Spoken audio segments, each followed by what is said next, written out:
Patuloy na umugong ang usap-usapan sa showbiz matapos lumabas ang balitang muling iginiit ni Paula Avellino sa ABS-CBN ang kanyang kahilingan na si Kim Chiu pa rin na maging leading lady niya sa mga susunod na proyekto. Ayon sa mga source na malapit sa aktor, kumpiyansa si Paula na may kakaibang chemistry sila ni Kim na tumatatak sa manonood.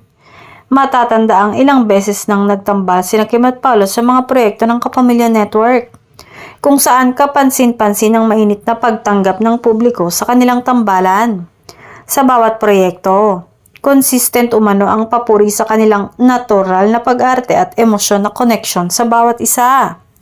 Dahil dito, naniniwala si Paula na mas epektibo at mas madaling mabuo ang isang dekalidad na proyekto kung may tiwala at comfort level na ang magka-partner sa harap ng kamera. Para sa aktor, malaking bagay ang pagkakaunawaan at professionalism ni Kim sa trabaho. Samantala, wala pang opisyal na pahayag ang ABS-CBN kung pagbibigyan ng nasabing request ni Paulo. Gayunpaman, ayon sa ilang insiders, bukas ang network sa posibilidad lalo na kung mapapatunayan na malakas pa rin ang hatak ng Kim Pao tandem sa ratings at online engagement.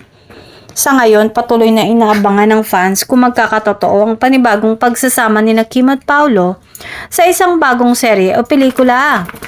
Isang proyektong tiyak na muling magpapakilig at magpapainit sa mundo ng Kapamilya Entertainment.